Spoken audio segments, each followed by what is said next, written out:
ನಮ್ಮ ಹಳೆಯ ಪೀಳಿಗೆ ಅಂದರೆ ನಮ್ಮ ಹಿಂದಿನವ್ರನ್ನ ಮರ್ತು ಬಿಟ್ಟಿದ್ದೇವೆ ಅಂತ ಹೇಳ್ಬೋದು. ಎಷ್ಟೋ 40-50 ದಶಕಗಳ ನಾವು ಟೈಮ್ ಟ್ರಾವೆಲನ್ನು ಮಾಡಿದಾಗ ಎಷ್ಟೋ ವ್ಯಕ್ತಿಗಳನ್ನು ಕಾಣಿಸುತ್ತೆ. ಅದರಲ್ಲಿ ನಾವು ಮುಖ್ಯವಾಗಿ ಹೇಳಬೇಕಾಗಿದ್ದು ಲಕ್ಷ್ಮೀನಾರಾಯಣ ಸರ್. ಲಕ್ಷ್ಮೀನಾರಾಯಣ ಸರ್ ಮತ್ತು ಯಶೋಧ ಮೇಡಮ್ ನಿಜವಾಗ್ಲೂ ಹೇಳಬೇಕಂದ್ರೆ ಪಾರ್ವತಿ ಪರಮೇಶ್ವರ್ ಅಂತ ಹೇಳ್ಬೋದು. ಸಾಧನೆ ಅಂತ ನಾನು ಹೇಳಲಿಕ್ಕೆ ಇಷ್ಟಪಡೋದಿಲ್ಲ, ಅಂದ್ರೆ ಚಟುವಟಿಕೆಯಲ್ಲಿ ತೊಡಗಿಸಿಕೊಂಡಿದ್ದನ್ನ ಹೇಳ್ತೇನೆ. Okay sir. ಒಂದು, ನಾವು ಈ ವೈದ್ಯರ ಹತ್ರ ಹೋದಾಗ ಎಲ್ಲರಿಗೂ ಒಂದ್ಸರಿ ನೋಡ್ತಾರೆ, ಈಗ ಗಡಿಬಿಡಿಯ ಪ್ರಪಂಚ, ಹೋಗ್ತಾರೆ, ಮಾತಾಡ್ತಾರೆ, ಏನಿದೆ ಒಂದು ಹೇಳಿ ಔಷಧಿ ಮಾತ್ರ ಕೊಟ್ಟು ಕಳಿಸ್ತಾರೆ. ಮಾತಾಡಕ್ಕೆ ಕೌನ್ಸಿಲಿಂಗ್ ಅನ್ನೋ ಪಾರ್ಟ್ ಆ ಮೊದಲು ಫ್ಯಾಮಿಲಿ ಡಾಕ್ಟರ್ ಅಂತಿತ್ತಲ್ಲ, ಕಾನ್ಸೆಪ್ಟ್ ಹೋಗ್ಬಿಟ್ಟಿದೆ ಕಾರಣಾಂತರಗಳಿಂದ. ಸೊ ನಮ್ದು ಉದ್ದೇಶ ಏನಂದ್ರೆ, ಒಬ್ಬ ವ್ಯಕ್ತಿಗೆ ಅವರ ಕಷ್ಟ ಪ್ರಾಬ್ಲಮ್ ಅನ್ನ ತಿಳ್ಕೊಂಡು ಅವನ ರೋಗವನ್ನು ತಿಳ್ಕೊಳ್ಬೇಕು, ಅವನಿಗೆ ಕೌನ್ಸಿಲಿಂಗ್ ಮಾಡಬೇಕು. ಇದೆಲ್ಲ ನಿಮ್ಗೆ ರೋಗ ಇದ್ದಿದ್ದಲ್ಲ. ಸೊ ಆ ರೀತಿ ನಮ್ಮ doctor Ratnakar, doctor Shridhar, doctor Yashoda Kashi, doctor Srikanth Hegde, doctor Krishna Bhat ಅಂತ 5-6 ಜನ ಡಾಕ್ಟರ್ಗಳು ನಮ್ಮ ಜೊತೆಗೆ ಅಂದ್ರು. ಅವಾಗ ಕ್ಷೇಮ ಅಂತ ಒಂದು ಸಂಸ್ಥೆ ಸ್ಥಾಪಿಸಿ ಪ್ರತಿ ತಿಂಗಳ ಒಂದು ಆರೋಗ್ಯ ಮಾಹಿತಿ ಕಾರ್ಯಕ್ರಮ ಮಾಡ್ತಿದ್ವಿ. ಪ್ರತಿ ವಾರ ಶನಿವಾರ ದಿವಸ ಅಲ್ಲಿ 5 ಜನ ಡಾಕ್ಟರ್ಗಳು ಲಭ್ಯ ಆಗ್ತಿದ್ರು. ಫ್ರೀ ಕೌನ್ಸಿಲಿಂಗ್, ಚೀಟಿ ಇಲ್ಲ, ಔಷಧಿ ಇಲ್ಲ, ಬರ್ಕೊಳ್ಳೋದಿಲ್ಲ, ಆ ಥರದ್ದಿಲ್ಲ, ಬರೀ ಕೌನ್ಸಿಲಿಂಗ್ ಅಗತ್ಯ. ಈಗಿನ ಇದರಲ್ಲಿ ಎಷ್ಟೋ ಕಾಯಿಲೆಗಳಿಗೆ ಕೌನ್ಸಿಲಿಂಗೇ ಆರಾಮಾಗುತ್ತೆ. ಆ ತರದ್ದೊಂದು ಉದ್ದೇಶ ಇಟ್ಕೊಂಡು ಕ್ಷೇಮ ಸಂಸ್ಥೆ ಸ್ಥಾಪನೆ ಮಾಡಿ, ನೀವು ಕ್ಷೇಮ ಅನ್ನೋ ಪುಸ್ತಕ 1 ವರ್ಷದ ಚಟುವಟಿಕೆ ಬಗ್ಗೆ ಬರೆದು ಎಲ್ಲ ಆಗಿತ್ತು.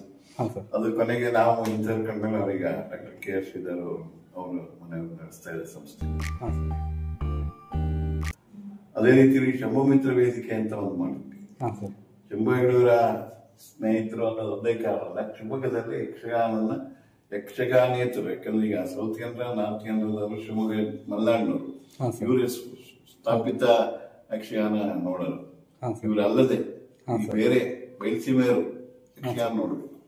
ಆ ಒಂದು ಉದ್ದೇಶದಿಂದ ಇದನ್ನು ವಿಸ್ತರಣೆ ಮಾಡಬೇಕು, ನೋಡುದ್ರಲ್ಲ ಅಂತ, ಜೊತೆಗೆ ಒಳ್ಳೆ ಯಕ್ಷಗಾನ ಮಾಡಿಸ್ಬೇಕು.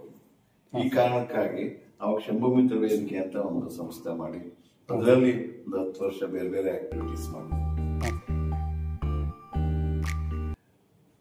ನಮ್ಮ ಸಾಹೇಬ್ರ ಒತ್ತಾಯಕ್ಕಂದ್ರೆ ಯಡಿಯೂರಪ್ಪನವರು ನಮಗೆ ಒತ್ತಾಯ ಮಾಡಿದ್ರಿಂದ ಶಿವಮೊಗ್ಗದಲ್ಲಿ ಮೆಡಿಕಲ್ ಕಾಲೇಜು ಬರುವಾಗ ಒಂದ್ ಸ್ವಲ್ಪ ಓಡಾಡಿದ್ದೆ. ಹಾಗಾಗಿ ಅವರು ಮತ್ತೆ ಬೇರೆ ಕಾರಣದಿಂದಲೂ ಕೂಡ ನನ್ನನ್ನ ಮೆಡಿಕಲ್ ಕೌನ್ಸಿಲಿಂಗ್ ಅಂದ್ರೆ ಕಾಲೇಜಿನ ಕೌನ್ಸಿಲಿಂಗ್ ಒಬ್ಬ ಸದಸ್ಯನಾಗಿ ಮಾಡಿದ್ರು.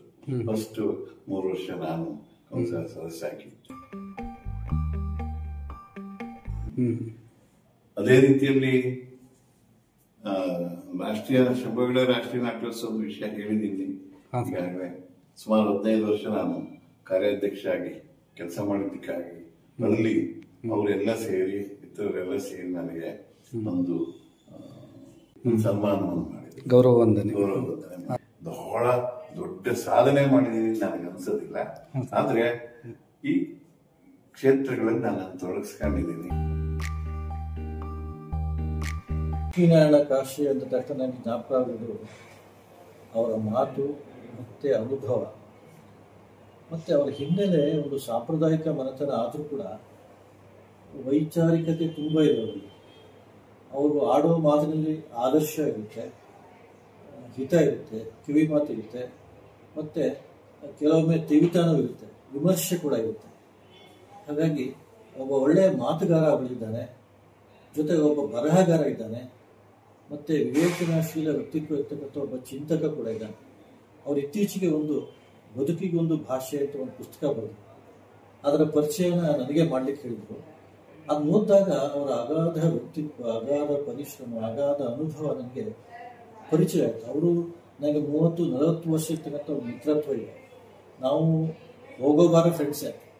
ಆದರೆ ಮಾಧ್ಯಮದಲ್ಲಿ ನಾನು ಅವರಿಗೆ ಒಂದು ಗೌರವ ಕೊಟ್ಟೆ ಹೇಳಬೇಕು. ಯಾಕಂದರೆ ಒಬ್ಬ ಆತ್ಮೀಯನಿಗೆ ಆತ ಪರಿಚಯ ಆಗ್ತಿದ್ದಾರೆ ಅಂತಂದರೆ ಅದು ಬಹುವಚನವನ್ನು ಉಪಯೋಗಿಸಬೇಕಾಗುತ್ತೆ, ಸ್ವಲ್ಪ ಗೌರವವನ್ನು ಕೊಡಬೇಕಾಗುತ್ತೆ. ಅಂಥ ಗೌರವಕ್ಕೆ ಪಾತ್ರರಾಗುವ ವ್ಯಕ್ತಿತ್ವ ಲಕ್ಷ್ಮೀನಾರಾಯಣ ಕಾಶಿ. ಅವರು ಯಕ್ಷಗಾನ ಕೇಳ್ತೀರಾ, ಬಣ್ಣ ಹಚ್ಚಿ ಯಕ್ಷಗಾನದಲ್ಲಿ ಹೆಜ್ಜೆಗಳನ್ನು ಹಾಕ್ತಾರೆ, ಮತ್ತು ಶಿವಮೊಗ್ಗದಲ್ಲಿ ಒಂದು ಯಕ್ಷಗಾನದ ಲೋಕವನ್ನು ಪರಿಚಯ ಮಾಡಿಕೊಟ್ಟವರು ಅಹೋರಾತ್ರ ಅಂಥೇಳಿ ಅವರು ಯಕ್ಷಗಾನವನ್ನು ನಡೆಸಿ ತುಂಬ ಹೆಸರುವಾಸಿಯಾಗಿದ್ದಾರೆ. ಮತ್ತು ಯಾರಿಗೆ ಯಕ್ಷಗಾನದ ಬಗ್ಗೆ ಆಸಕ್ತಿ ಇತ್ತು, ಮುಖ್ಯವಾಗಿ ಮಹಿಳೆಯರಿಗೆ, ಅಲ್ಲಿ ಒಂದು ಯಕ್ಷ ತಂಡವನ್ನು ಕಟ್ಟಿ ಶಿವಮೊಗ್ಗದಂಥ ಒಂದು ಪ್ರದೇಶದಲ್ಲಿ ಒಂದು ಪ್ರಯೋಗ ಮಾಡಿ ಒಂದು ಕ್ರಾಂತಿಯನ್ನೇ ಮಾಡಿದ್ರು. ಇವತ್ತಿಗೂ ಕೂಡ ಯಕ್ಷಗಾನ ಅಂದ ತಕ್ಷಣ ಮಹಿಳೆಯರ ತಂಡ ಬಂದರೆ ಕಾಶಿಯವರ ಹೆಸರನ್ನ ಮರೆಯೋದಿಲ್ಲ, ಅದು ಮುಂಚೂಣಿಯಲ್ಲಿರುತ್ತೆ. ಅವರ ಬದುಕಿಗೊಂದು ಭಾಷೆಯಲ್ಲಿ ಅಷ್ಟು ಅನುಭವಗಳು, ಅಷ್ಟು ವ್ಯಕ್ತಿಗಳು, ಅಷ್ಟು ಸರಕಿದೆ, ಅಷ್ಟು ವಸ್ತು ಇದೆ, ವೈವಿಧ್ಯತೆ ಇದೆ. ಅದನ್ನು ಮತ್ತೊಮ್ಮೆ ನೀವು ಬರೀರಿ, ಬೇರೆ ಬೇರೆ ವಿಷಯಗಳಲ್ಲಿ ಬರ್ತಕ್ಕಂಥ ಒಂದು ಶಕ್ತಿ ಇದೆ ನಿಮಗೆ ಅಂತ ಎಷ್ಟು ಸಾರಿ ಹೇಳಿದ್ದೀನಿ. ಅವರು ಆಕಾಶವಾಣಿಗಂತೂ ಸುಮಾರು ಒಂದು 50-60 ಸ್ಕ್ರಿಪ್ಟ್ಗಳು ಬರೀತಾರೆ, ನಾಟಕಗಳು ಬರ್ತಾ ಇದ್ರು, ಇಡೀ ತಂಡವನ್ನೇ ಕರ್ಕೊಂಡು ಬರ್ತಾ ಇದ್ರು. ಜನಸಂಖ್ಯಾ ಶಿಕ್ಷಣ ಸಂಸ್ಥೆಯಲ್ಲಿ ನಿರ್ದೇಶಕರಾಗಿದ್ದರು. ಸ್ನೇಹಿತ ಅವ್ರು ಎಷ್ಟೋ ಸಲ ನಾವು ನಮಗೆ ಕೋಪ ಮಾಡ್ಕೊಡ್ತಾರೆ. ನಾನೇ ಅವ್ರಿಗೆ ಹೇಳ್ತೀನಿ, ಅಣ್ಣ ನೀನು ದೊಡ್ಡವನು, ಯಾಕೆ ಹೀಗೆ ಯೋಚನೆ ಮಾಡ್ತೀಯಾ, ನಾವು ಚಿಕ್ಕವರಲ್ವಾ, ನೀನು ಒಂದು ಪ್ರೀತಿಯಿಂದ ಅದನ್ನೆಲ್ಲ ಬಂಧಿಸ್ಬಿಡು ಅಂತ ಹೇಳ್ತಾ ಇರ್ತೀನಿ.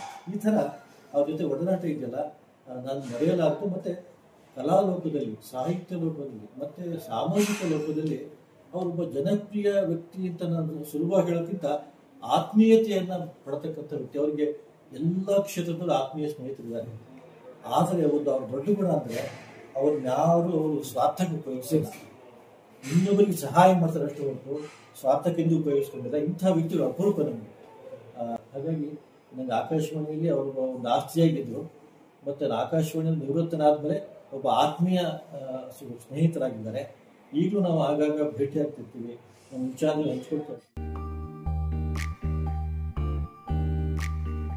ಶ್ರೀಯುತ ಲಕ್ಷ್ಮೀನಾರಾಯಣ ಕಾಶಿ ಅವರು ಮಲ್ನಾಡಿನ ಮುತ್ತು ಅಂತಲೇ ಕರೀಬೋದು.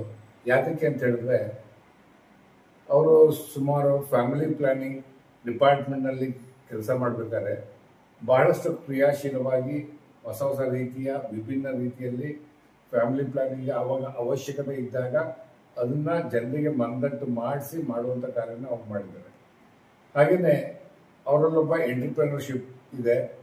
ಯಾತಕ್ಕೆ ಅಂತ ಹೇಳ್ತೀನಿ ಅಂದರೆ, JSS ಅನ್ನೋ ಒಂದು ಸಂಸ್ಥೆನ ನಮ್ಮ ಹೋಟೆಲ್ನಲ್ಲೇ ಇನಾಗ್ರೇಷನ್ ಮಾಡಿದಂಥದ್ರಿಂದ ನನಗೆ ಗೊತ್ತಿದೆ. ಅದು ಬಹಳಷ್ಟು ಕಷ್ಟಪಟ್ಟು ಸುಮಾರು 15 ವರ್ಷಗಳ ಕಾಲ ಅದಕ್ಕಾಗಿ ಕಾರ್ಯನಿರ್ವಹಿಸಿ ಹಲವಾರು ಬಹುಶಃ 1000ಕ್ಕೂ ಹೆಚ್ಚು ವ್ಯಕ್ತಿಗಳಿಗೆ ತರಬೇತಿ ನೀಡಿ ಅವರೇ ತಮ್ಮ ಉದ್ಯಮವನ್ನು ಸ್ಥಾಪಿಸಿ ತಮ್ಮ ಕಾಲ ಮೇಲೆ ತಾವು ನಿಂತುಕೊಳ್ಳುವಂತಹ ಕೆಲಸವನ್ನು ಕೂಡ ಅವ್ರು ಮಾಡಿದ್ದಾರೆ.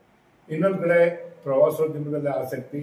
ಹಾಗಾಗಿ ಶ್ರೀಯುತ ಯಡಿಯೂರಪ್ಪನವರು ಇವರ ಇಂಟ್ರೆಸ್ಟ್ ಮತ್ತು ಇವರ ಪ್ಯಾಷನ್ ಟುವರ್ಡ್ಸ್ ಪ್ರವಾಸೋದ್ಯಮನ ನೋಡಿಕೊಂಡು ಕರ್ನಾಟಕ ರಾಜ್ಯದ ಟಾಸ್ಕ್ ಫೋರ್ಸ್, ಪ್ರವಾಸೋದ್ಯಮ ಟಾಸ್ಕ್ ಫೋರ್ಸ್ ಇವ್ರನ್ನೊಬ್ಬರನ್ನ ಮೆಂಬರಾಗಿ ಆಯ್ಕೆ ಮಾಡ್ತಾರೆ. ಸುಧಾ ನಾರಾಯಣ ಮೂರ್ತಿ ಅವರು ಅವಾಗ ಅದರ ಚೇರ್ಮನ್ ಆಗಿ ಸರ್ಕಾರಕ್ಕೆ ಅದರ ರಿಪೋರ್ಟ್ ಕೊಟ್ಟಾಗ ಇವರ ಪಾತ್ರಗಳು ಕೂಡ ತುಂಬ ಇತ್ತು. ಮತ್ತು ಇವರೊಬ್ಬರು ಸಾಹಿತ್ಯ ಮತ್ತು ಸಾಂಸ್ಕೃತಿಕ ರಂಗದ ಒಬ್ಬ ರಾಯಭಾರಿ ಅಂತ ನಾನು ಕರಿತೀನಿ. ಎಸ್ಪೆಷಲಿ ಯಕ್ಷಗಾನ ಇವತ್ತು ಶಿವಮೊಗ್ಗದಲ್ಲಿ ಉಳ್ಕೊಂಡು ಅದೊಂದು ಬೇರೂರಿದೆ. ಅದಕ್ಕೆ ಕಾರಣ ಡಾಕ್ಟರ್ ರತ್ನಾಕರ್ ಮತ್ತು ಲಕ್ಷ್ಮಣ್ ಕಾಶಿ ಅವರು.